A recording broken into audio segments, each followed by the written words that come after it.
Mga pagbasa ng mga salita ng makapangyarihang Diyos, ukol sa paghahangad sa katotohanan. Paano hangarin ang katotohanan? Ikasyam. Pagkamanhid. Talakayin natin ang isa pang pagpapamalas, ang pagkamanhid. Anong problema ito? Ang pagkamanhid ay isang depekto ng pagkatao. Ano-ano ang mga tipikal na pagpapamalas ng pagkamanhid sa mga tao? Mabagal na pagtugon, makupad na pagkilos, at kawalan ng pagka-fleksible habang gumagawa ng mga bagay-bagay. At kapag nag-iisip tungkol sa mga problema, mayroong kakaunting ideya o nakakapagbulay-bulay lang sa medyo kakaunting aspekto ng mga problema. Ang lahat ng ito ay tinatawag na pagkamanhid. Aling aspekto ng pagkatao ang kaugnay ng pagkamanhid? Kaugnay rito ang kalaliman ng pananaw ng isang tao tungkol sa mga tao at bagay, ang kalaliman ng sariling pag-asal at pagkilos ng isang tao, pati na rin ang katalinuhan o kakayahan ng isang tao pagdating sa pagtingin sa mga tao at bagay at sa pag-asal at pagkilos. Sa pangkalahatan, anong uri ng tao ang inilalarawan ng terminong manhid? Isang tao na medyo may mahinang kakayahan. Ang pagkamanhid ay nangangahulugan na ang isang tao ay may mahinang kakayahan, mababang katalinuhan, at mabagal na pagtugon. Ang pagkakaroon ng mga ganitong pagpapamalas ay pagkamanhid. Ang pagkamanhid ay isang malaking depekto ng pagkatao. Ang pagkamanhid na ito ay hindi tumutukoy sa pagkamanhid ng iyong braso o binti at pagkawala ng sensasyon. Hindi ito ganitong uri ng pisikal na kawalan ng pagkasensitibo. Hindi rin ito tumutukoy sa isang katangian ng personalidad na pagiging mapurol, matigas at hindi nababaluktot. Sa halip, ito ay isang mental na reaksyon o pagpapamalas ng katalinuhan ng isang tao sa pangangasiwa sa mga problema.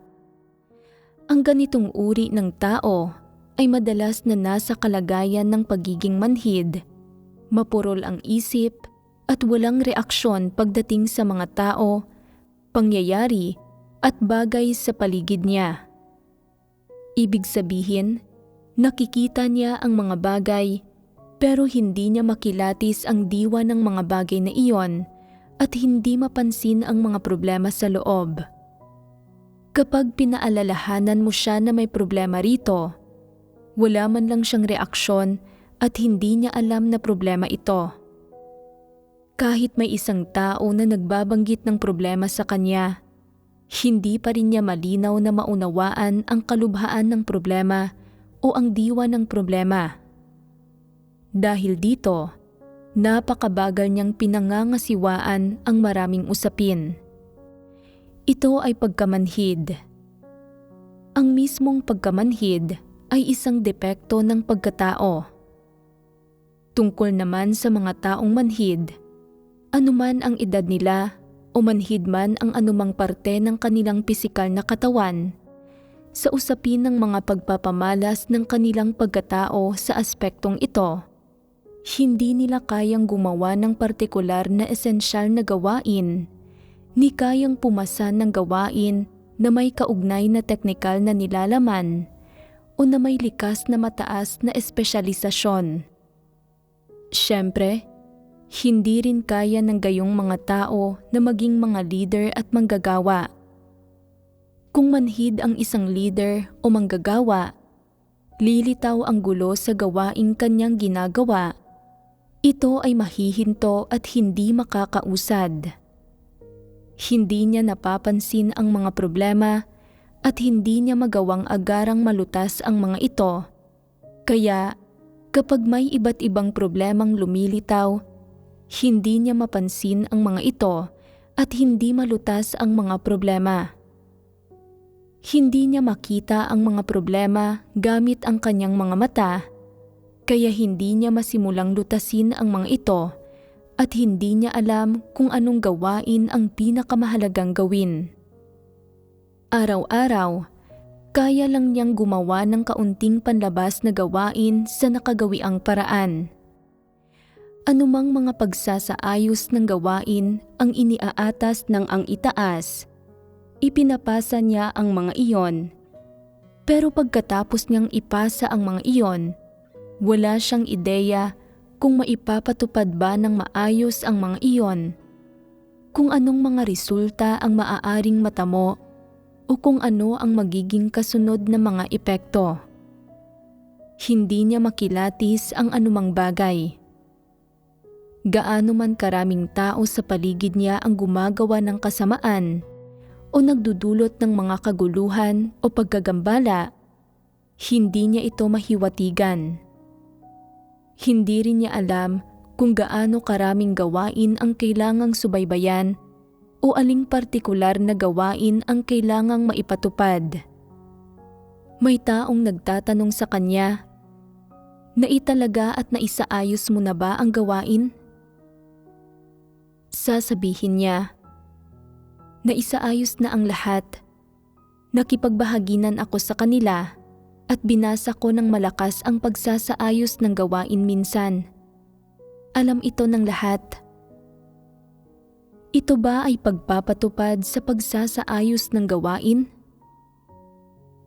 Ang pagpapatupad sa pagsasaayos ng gawain ay nangangailangan muna ng maayos na pagtatalaga sa mga responsibilidad ng mga leader at manggagawa, pagtukoy kung sinong leader ang dapat humawak sa isang partikular na gawain, at pagsisiguro na ang bawat item ng gawain ay naitatalaga sa mga partikular na tao.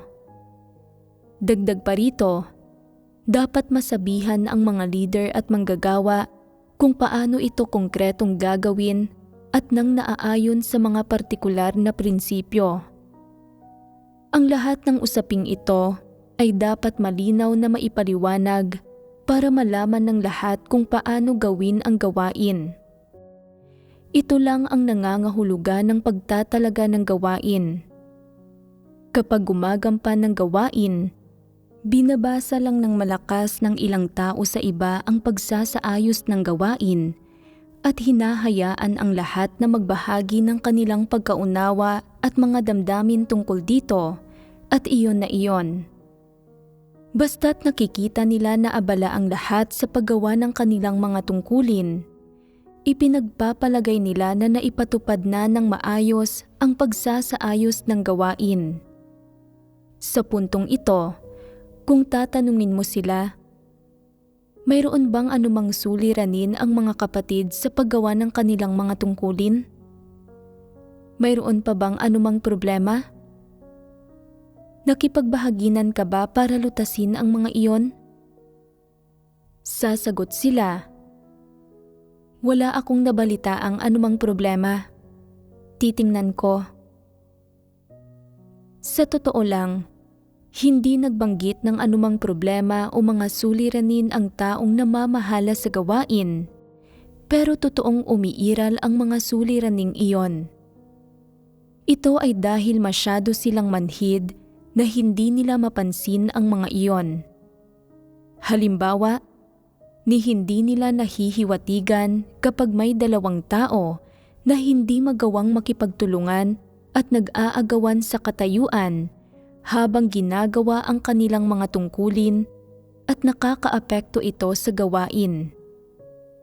Sinasabi pa nga nila, medyo maayos naman ang ugnayan nila.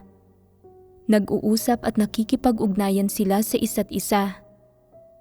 Kung hindi nila magawang makipagtulungan, hindi sana sila nag-uusap.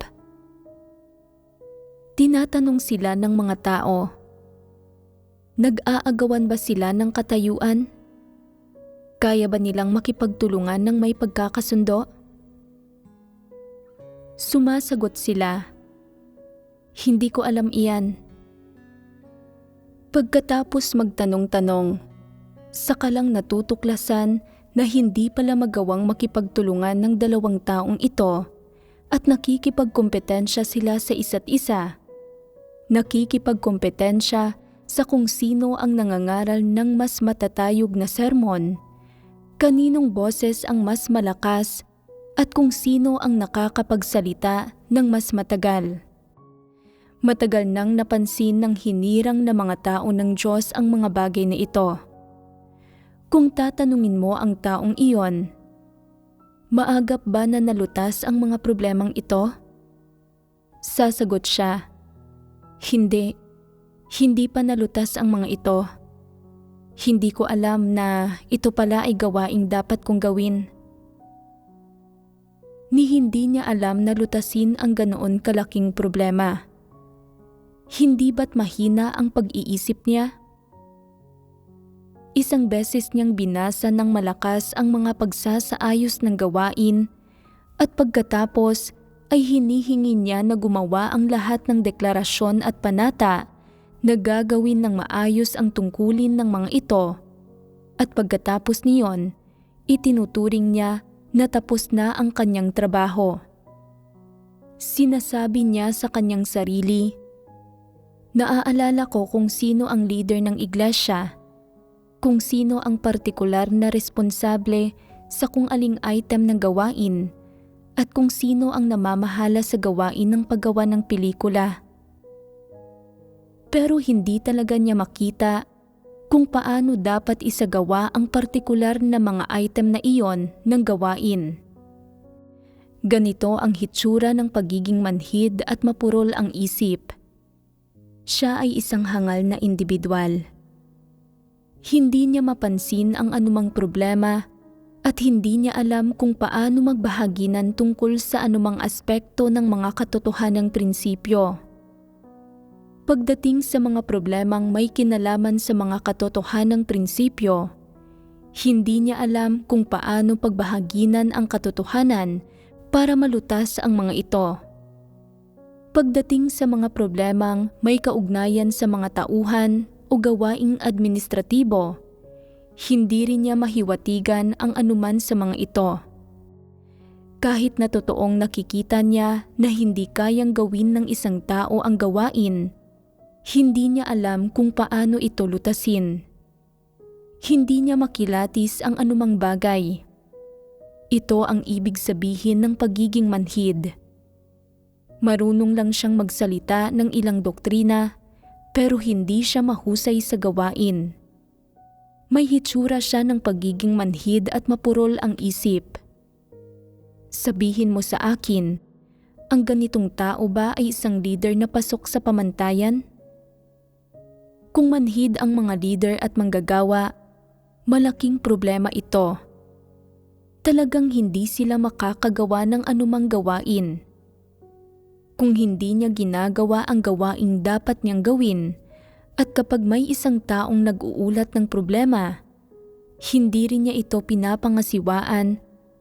Kung gayon, hindi na ito simpleng issue ng pagkamanhid. Bagkus, ito ay kawalan ng normal na pagkatao at pagkawala ng normal na paggana ng konsensya at katwiran. Ang pagkamanhid ay isang depekto ng pagkatao. Bagamat ang depektong ito ay hindi umaabot sa antas ng isang tiwaling disposisyon, sa mismong kalikasan nito, nakakamatay ang problemang ito. May isang buhay na tao na nakatayo roon nang may mga gumaganang pandama at mga biyas, pero sadyang wala siyang abilidad ng isang normal na tao para tingnan ang mga tao at bagay o umasal at kumilos. Kapag gumawa siya ng gawain, para siyang isang walang silbing tao na walang mga kaisipan. Hindi niya mapansin ang anumang problema, lalo pang hindi niya kayang lutasin ang mga problema kapag binabanggit ng mga tao ang mga ito, at hindi niya makita kung anong gawain ang dapat gawin. Sa isipan niya, para bang wala siyang inaalala. Bilang resulta, hindi siya makagawa ng anumang gawain. Wala siyang kwenta, isang taong walang silbi. Hindi ba't sapat na malubha ang problemang ito? Kita mo, ang mga taong matigas ang ulo at ang mga sensitibo ay may mga aktibong kaisipan kahit papaano. Nagtataglay sila ng pag-iisip ng isang normal na tao. Ibig sabihin, palaging gumagana ang isipan nila. Pero simple lang ang isipan ng mga manhid na tao. Parang paralisado ang kanilang isipan, para bang sila ay patay. Bagamat mayroon silang mga mata, anuman ang makita nila, walang reaksyon sa kanilang isipan at hindi nila ito pagbubulay-bulayan sa kanilang isipan. Wala silang mga kaisipan at sila ay ganap na mga ribultong kahoy. Ano ang mga ribultong kahoy? Sila ay mga taong inukit sa kahoy. Kahawig sila ng mga tao sa panlabas. Pero kapag kinakausap mo sila, hindi sila tumutugon. Inuutusan mo sila na bantayan ang bahay, pero kapag ninanakawan ang bahay, wala silang ginagawa. Tatanungin mo sila, bakit hindi mo binantayan ang bahay? At wala pa rin silang reaksyon. Kung walang reaksyon ang isang tao sa anumang bagay, napakalaking problema nito. Sa madaling salita, ang mga silbi na dapat gampanan ng mga instinto ng pagkatao, tulad ng mga silbi ng kaisipan at kamalayan, at mga silbi na dapat gampanan ng mga mata, tainga, utak, at puso ay hindi maisagawa. Hindi sila nagtataglay o kulang sila ng mga kaisipang dapat taglayin ng mga taong may normal na pagkatao. Ito ang tinatawag na pagiging manhid. Hindi gaanong naiiba ang mga manhid na tao sa mga taong walang silbi.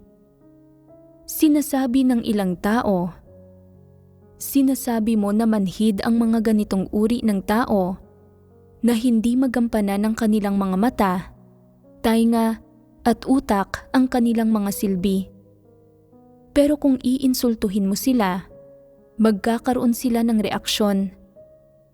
Kung magdurusa sila ng kawalan, magkakaroon sila ng reaksyon.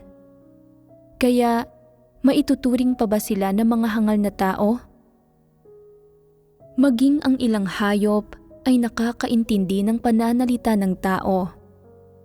Naiintindihan nila ang parehong mabubuti at masamang bagay na sinasabi mo tungkol sa kanila. Kung ang isang tao, bilang tao, ay hindi makaintindi ng pananalita ng tao, kung gayon, hindi niya naaabot ang pamantayan ng pagiging tao. Kaya, para masukat kung ang isang tao ay tao, dapat gamitin ang pamantayan para sa mga tao. Bakit ko binabanggit ang mga hayop?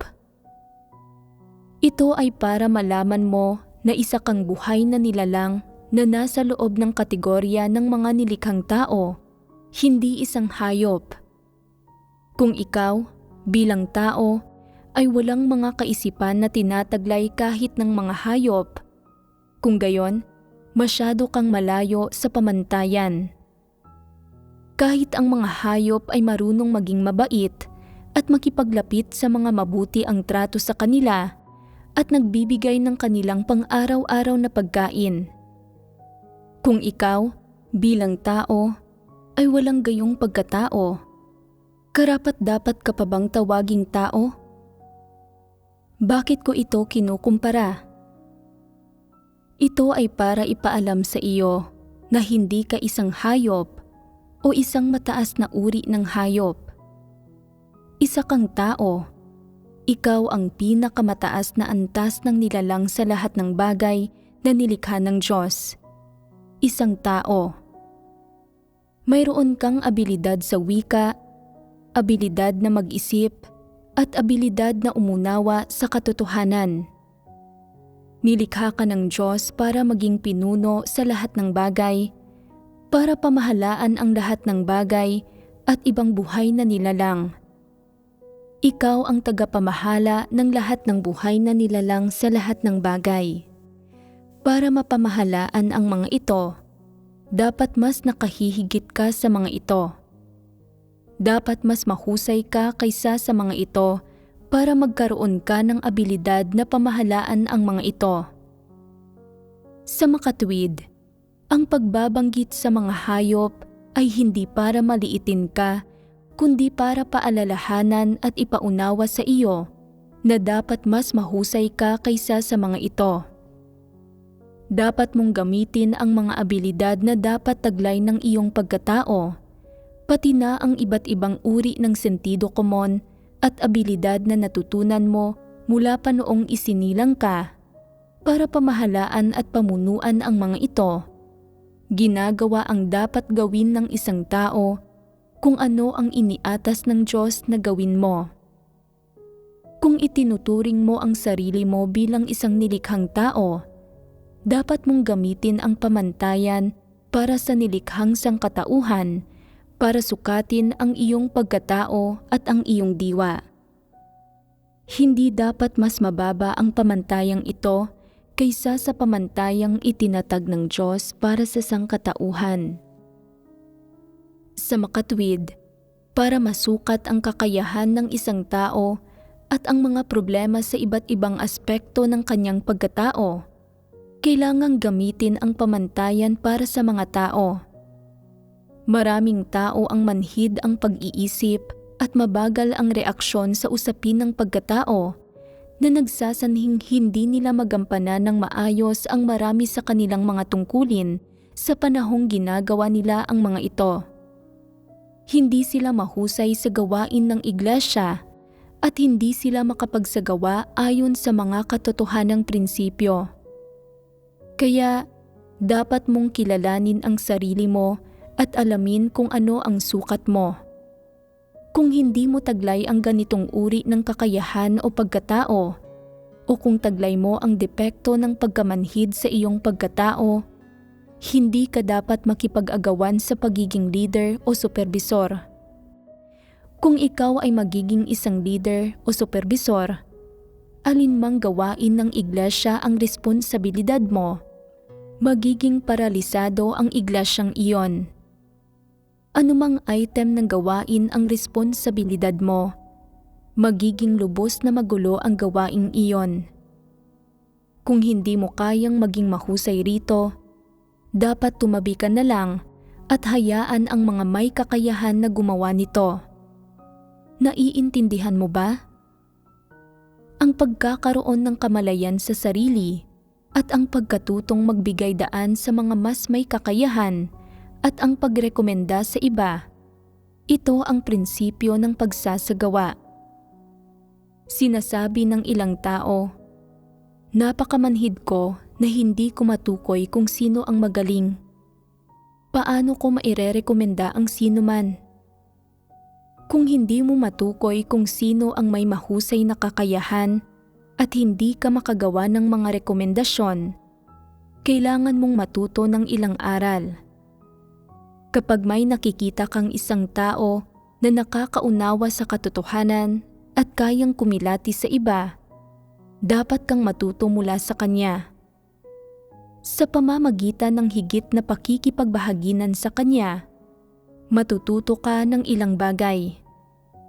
Dahil taglay mo ang depekto ng pagkamanhid sa iyong pagkatao, huwag kang maging mapili o maarte sa mga tungkuling ibinibigay sa iyo.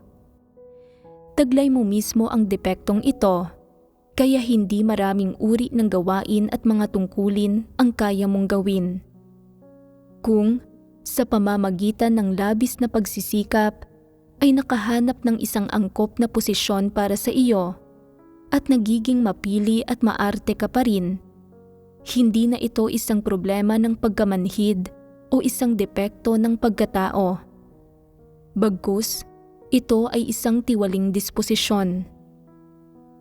Anong tiwaling disposisyon? Ito ay tiwaling disposisyon ng kayabangan, ng hindi pagpapasakop at ng hindi pagkilala sa sarili mong sukat. Ikaw ay walang kwenta, isa lang inutil, isang tunggak, pero gusto mo pa rin gumawa ng mga tungkulin na marangal na hindi nakakapagod at na tinitingala ng iba. Nagpapahiwatig ito ng mayabang na disposisyon. Kung napakamanhid mo, mayroong gawaing dapat mong gawin at mga usaping dapat mong asikasuhin, pero hindi mo naman ginagawa o napapansin ang mga ito.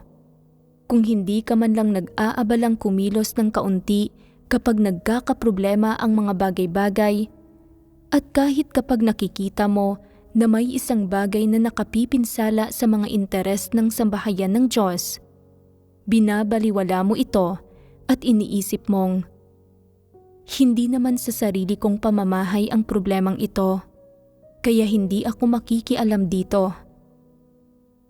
Hindi na ito simpleng pagkamanhid, kundi ito ay kawalan na ng konsensya at katwiran.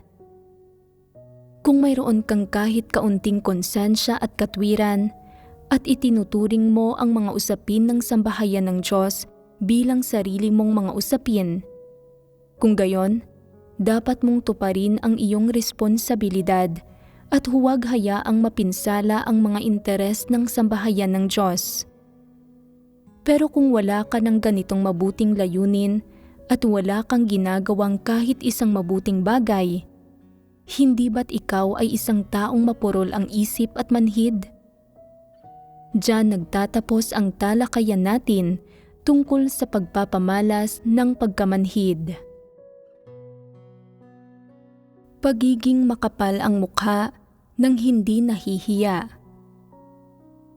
Pag-usapan natin ngayon ang pagiging makapal ang mukha nang hindi nahihiya. Anong uri ng problema ang pagiging makapal ang mukha nang hindi nahihiya? Isang depekto ng pagkatao. Isa ba itong depekto? Isa itong problema ng mababang karakter.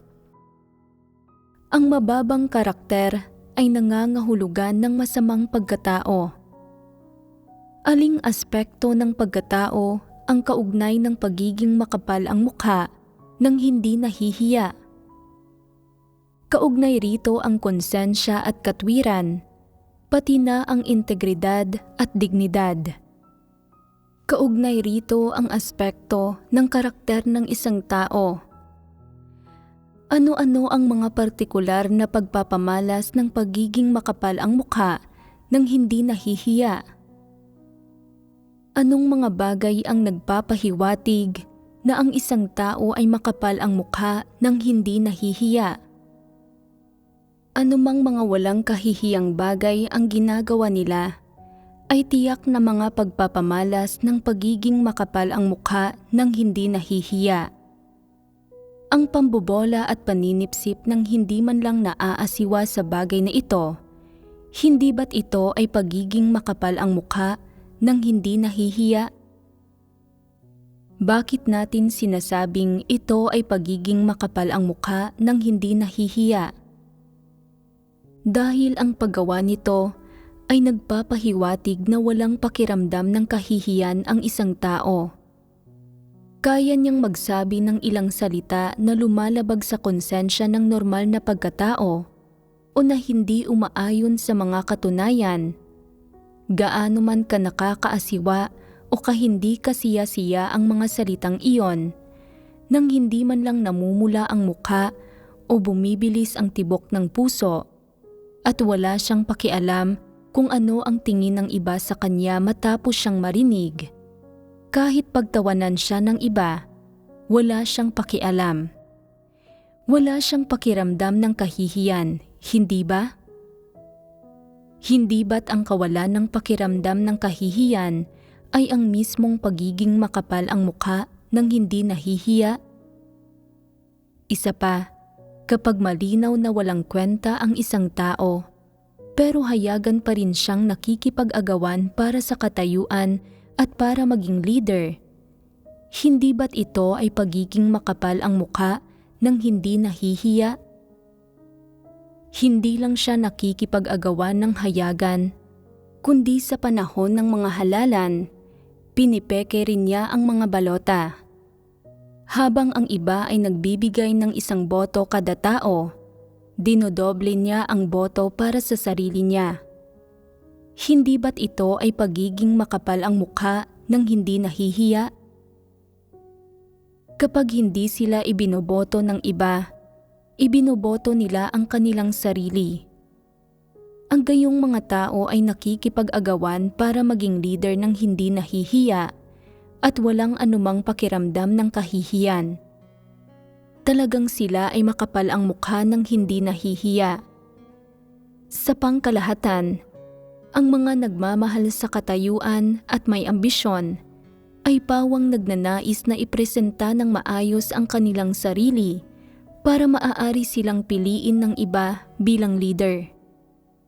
Sa sandaling mapili sila bilang leader, labis silang nakakaramdam ng pagmamalaki sa sarili, pero kung hindi sila mapili, nalulungkot at nadidismaya sila.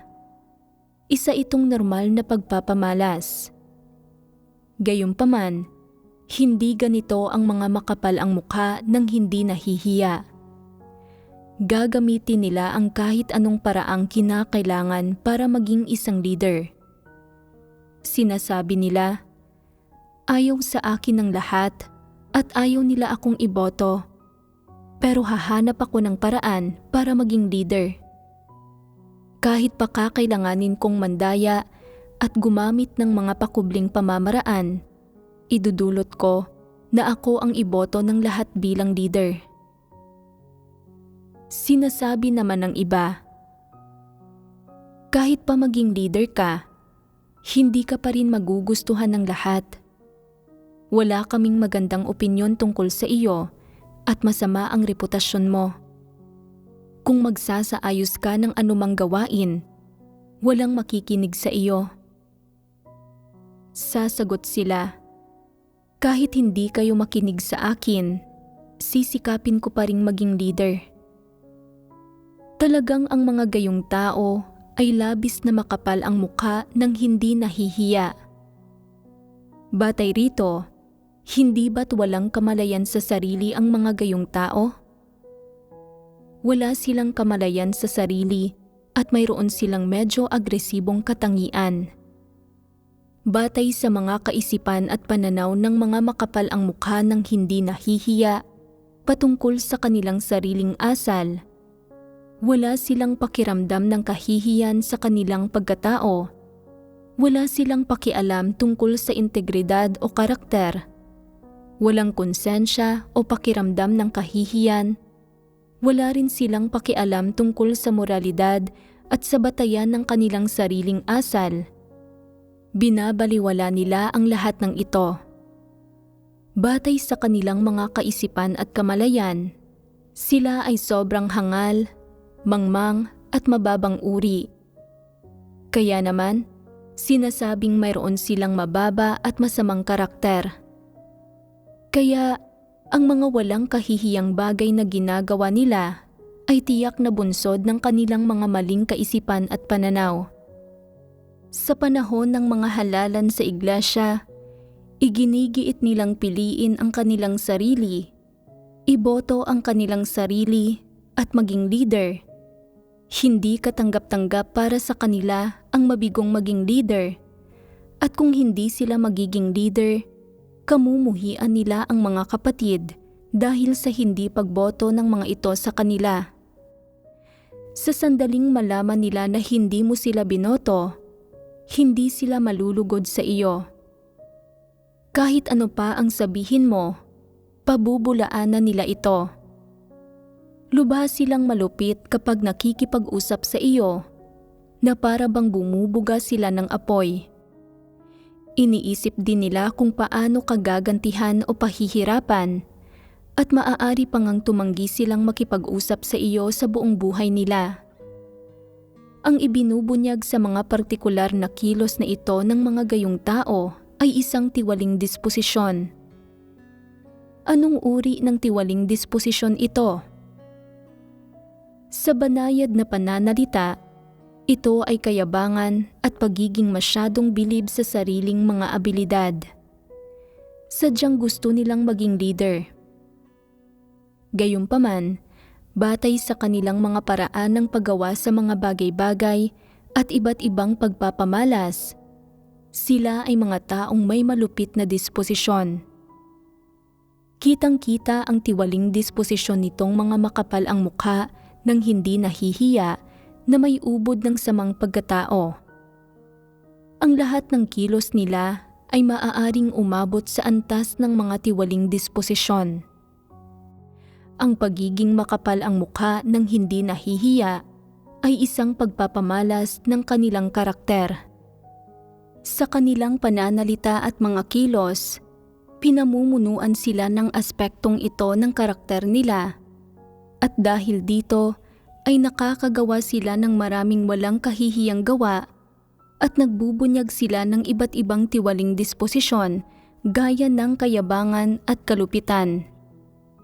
Sa makatwid, sa partikular na antas, ang mga ubod ng samang pagpapamalas na nabubunyag mula sa karakter ng isang tao ay kabilang sa mga tiwaling disposisyon. Ang mga pagpapamalas na ito ay pawang konektado at nakatali sa kanilang kalikasang diwa, at ang kanilang mga partikular na pagbubunyag ng anumang tiwaling disposisyon ay nagmumula sa kanilang ubod ng samang karakter. Kaya, ang ubod ng samang karakter at mga tiwaling disposisyon ay magkakaugnay. Ang mga tiwaling disposisyon ng mga tao ay nabubuo pagkatapos magawang tiwali ni Satanas ang mga tao. Halimbawa, ang mga aspekto ng ubod ng samang karakter sa loob ng pagkatao ng mga tao, gaya ng pagiging matigas ang ulo, makitid ang utak, at makapal ang mukha ng hindi nahihiya, ay pawang resulta ng pagtiwali at paghubog ni Satanas sa mga tao. Bago tanggapin ang katotohanan, pawang tinatanggap muna ng mga tao ang pagtitiwali at panlilihis ng maraming walang katotohanan, masama at negatibong kaisipan at pananaw. Tinatanggap nila ang mga walang katotohanang bagay na ito sa kanilang puso bilang kanilang buhay, at nangangahulugan ito na nagiging buhay nila ang mga tiwaling disposisyon. May ilan pang ibang pagpapamalas ang pagiging makapal ang mukha ng hindi nahihiya. Ang ilang leader at manggagawa ay malinaw na gumagawa ng mga kilos na nagdudulot ng paggagambala at kaguluhan. Nililin lang ang mga nakatataas sa kanila habang pinaglilihiman ang mga nasa ilalim nila o sumasalungat sa mga pagsasaayos ng gawain, at ang mga kilos nila ay nagdudulot pa nga ng malaking pinsala sa gawain ng iglesia. Pero bukod pa sa hindi nila pinagninilay-nilayan at nakikilala ang sarili nilang mga problema o inaamin ang katunayan ng paggawa nila ng masama na panggugulo sa gawain ng iglesia, sa kabaligtaran, naniniwala pa nga sila na mahusay ang nagawa nila at gusto nilang makakuha ng pagkilala at mga gantimpala. Nagmamalaki at nagpapatotoo kahit saan kung gaano karaming gawain ang nagawa nila, kung gaano katinding pagdurusa ang tiniis nila, kung gaano karaming kontribusyon ang nagawa nila sa kanilang gawain, kung gaano karaming tao ang nakamit nila sa pamamagitan ng pangangaral ng Ebanghelyo habang gumagawa, at iba pa. Hindi nila inaamin kahit kaunti kung gaano kalaking kasamaan ang nagawa nila o kung anong malaking kapinsalaan ang naidulot nila sa gawain ng iglesia. Siyempre, hindi rin sila nagsisisi at lalong hindi bumabalik sa tamang landas. Sabihin ninyo sa akin, Hindi ba't ang gayong mga tao ay makapal ang mukha ng hindi nahihiya? Kung tatanungin mo sila, isinagawa mo ba ang gawain ng iglesia ayon sa mga katotohanang prinsipyo? Umayon ba ang gawain mo sa mga pagsasaayos ng gawain ng sambahayan ng Diyos?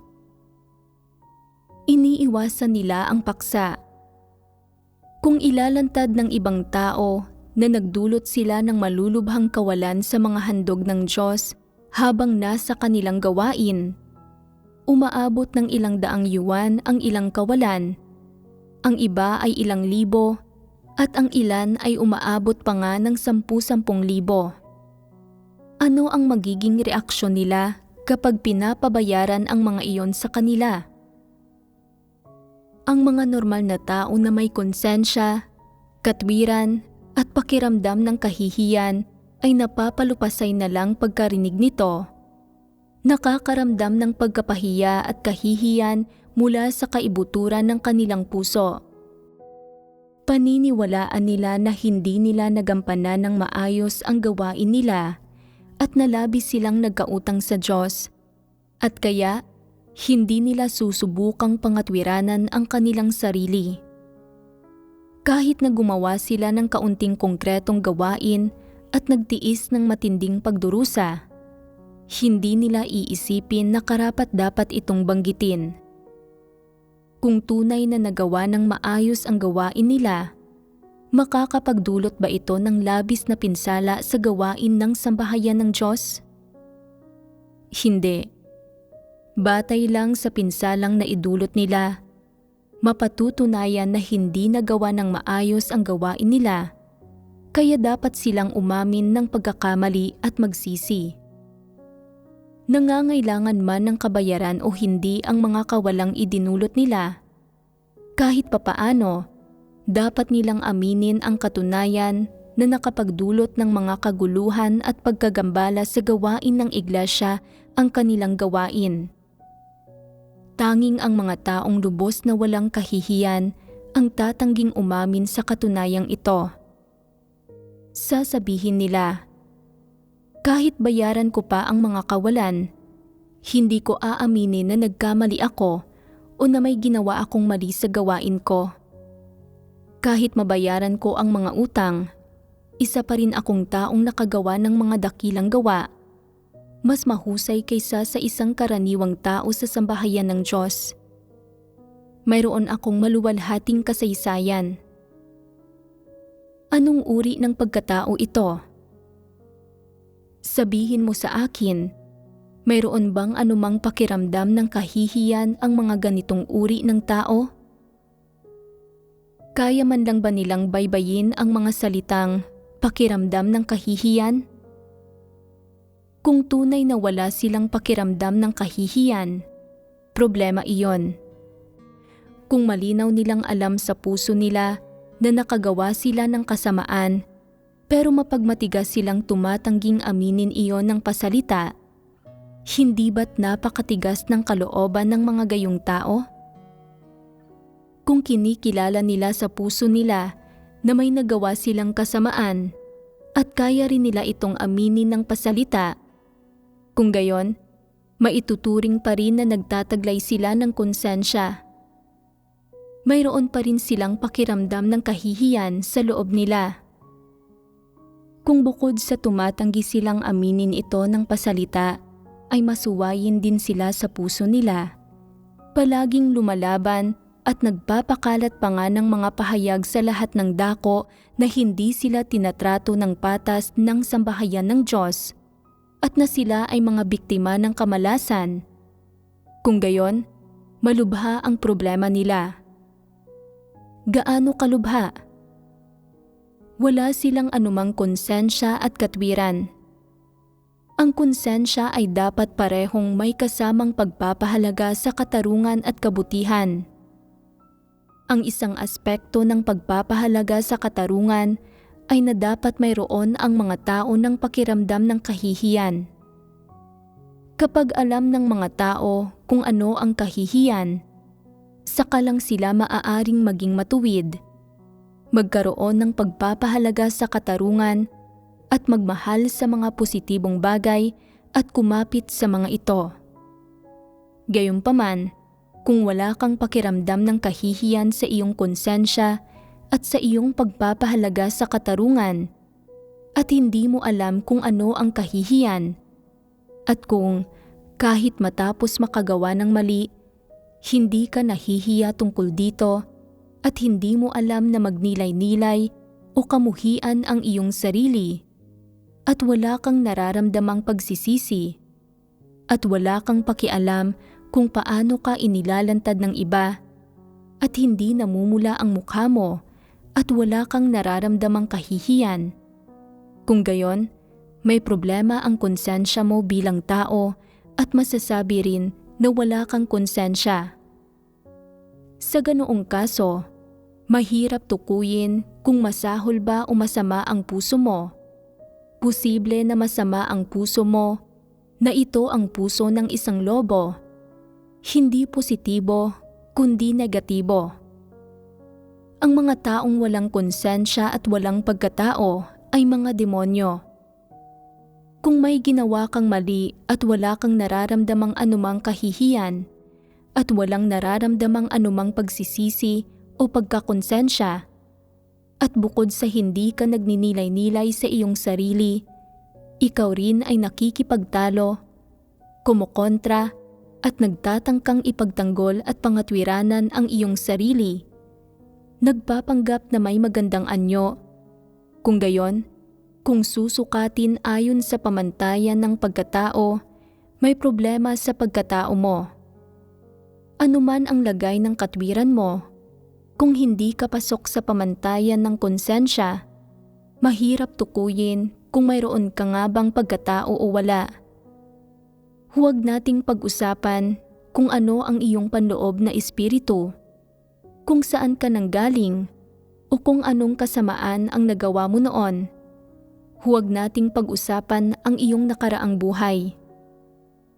Sa usapin lang ng konsensyang dapat mayroon ka sa buhay na ito, kung wala kang pakiramdam ng kahihiyan, hindi ka pasok sa pamantayan bilang isang tao. Sinasabi ng ilang tao, makapal ang mukha ko nang hindi nahihiya, kaya basta kong kinukuha ang kahit anong gusto ko. Pero depende iyon sa kung saan mo ito ginagawa. Hindi uubra ang paggawa niyon sa sambahayan ng Diyos. Ang sambahayan ng Diyos ay hindi isang lugar na pwede kang maging palamunin. Kung igigiit mong maging palamunin doon, nakatakda kang magdulot ng kalamidad sa sarili mo. Iniisip ng ilang tao, kasing kapal ng sabuwaya ang balat ko. Kahit saan ako magpunta, ganito ako kumilos, palamye-lamyerda na parang ako ang may-ari ng lugar. Wala akong pakialam sa sinasabi ng iba tungkol sa akin. Mayroon bang sino mang may magagawa laban sa akin? Maaaring walang magawang anuman ang mga tao tungkol sa iyo, pero dahil nananampalataya ka sa Diyos, dapat mong bigyang pansin kung paano sinusukat at sinusuri ng Diyos ang lahat ng ginagawa mo, kung paano Kanya tinutukoy at anong hatol ang ibinibigay niya sa iyo. Kung hindi mo ito binibigyang pansin, isa ka pa rin bang taong nananampalataya sa Diyos? Kung wala ka man lang pakialam tungkol dito, isa kang hindi mananampalataya. Maaaring binabaliwala mo ang sinasabi ng mga tao tungkol sa iyo, pero hindi ba't dapat may pakialam ka sa pagsusuri ng Diyos tungkol sa iyo, sa Kanyang pananaw sa iyo, at sa mga hatol na ibinibigay niya sa iyo? Kung ang pagsusuri ng Diyos sa iyo ay na ikaw ay makapal ang mukha nang hindi nahihiya, walang anumang pagkapahiya, at walang pakiramdam ng kahihiyan, na maraming kulang sa pagkatao mo at na may ilang napakahalagang bagay na wala sa iyo. Kung gayon, dapat kang magsimulang umasal ng panibago.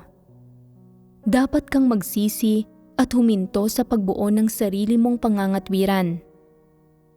Kahit na mayroon kang libo-libong dahilan, ang nag-iisang katunayan na ikaw ay makapal ang mukha nang hindi nahihiya ay sapat na para matukoy na mayroong napakalaking problema sa pagkatao at konsensya mo.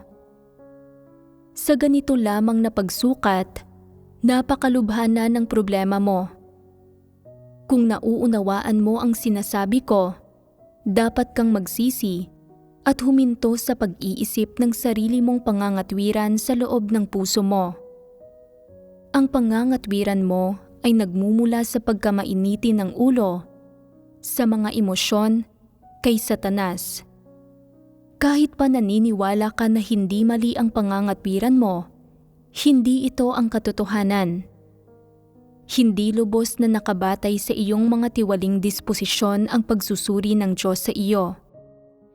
Bago isaalang-alang ang iyong mga tiwaling disposisyon, tinitingnan muna ng Diyos ang pagkatao mo.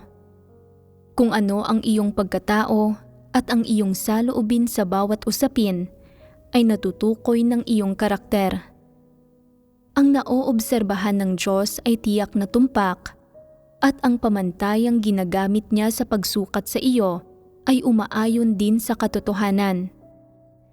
Kahit sino ang sukatin niya, hindi ito kailanman nababatay sa panlabas na anyo, kundi sa kung ano ang aktwal na ginagawa ng tao sa mga pagbubunyag at mga pagpapamalas nito sa pang-araw-araw na buhay, sa mga kaisipan, pananaw at saloobin nito kapag nangangasiwa sa bawat usapin, pati na sa saloobin nito tungkol sa mga positibong bagay, sa katotohanan at sa Diyos. Kahit paano katukuyin o suriin ng Diyos sa huli, hindi ka magagawa ng mali. Hindi ito nakabatay sa iyong pansamantalang pagpapamalas o paminsan-minsang pagsalangsang. Ito ay isang pagsusuri na batay sa iyong kabuuang mga pagpapamalas. Kaya, tumpak at objektibo ang pagsusuri ng Diyos sa bawat tao. Hindi ba? Ang pagpapamalas ng pagiging makapal ang mukha ng hindi nahihiya ay kaugnay sa karakter ng isang tao. Siyempre, sa isang partikular na antas, umaabot din ito sa antas ng tiwaling disposisyon. Dahil mayroong ganitong aspekto ng pagkatao ang mga gayong tao, ginigiya sila nito na gumawa ng mga partikular na bagay at kapag ginagawa nila ang mga bagay na ito, ibinubunyag nila ang kanilang tiwaling disposisyon. Anumang uri ng tiwaling disposisyon ang ibinunyag, ang mga tiwaling disposisyong ibinunyag at ang mga pagkilos ng mga taong makapal ang mukha ng hindi nahihiya ay hindi nahihiwalay sa kanilang pagkatao. Kaya, kung maaaring magbago at maiwaksi ang mga tiwaling disposisyon ng isang tao, ay nakasalalay sa kung ano ang karakter niya.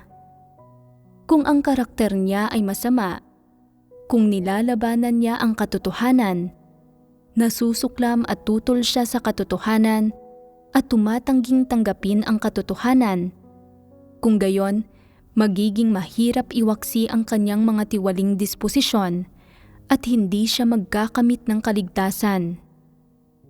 Gayunpaman, kung sa usapin ng kanyang karakter ay hindi siya isang masamang tao at kaya niyang arukin at tanggapin ang katotohanan, hindi matigas ang ulo niya at wala siyang mga problema ng ubod ng samang karakter, kung gayon, makakayang iwaksi ang kanyang mga tiwaling disposisyon. Ang lahat ng tao ay may mga tiwaling disposisyon. Pero ano ang tumutukoy sa kung kaya bang iwaksi ng isang tao ang katiwalian at kamtin ang kaligtasan? Nakasalalay ito sa kung ano ang karakter ng isang tao.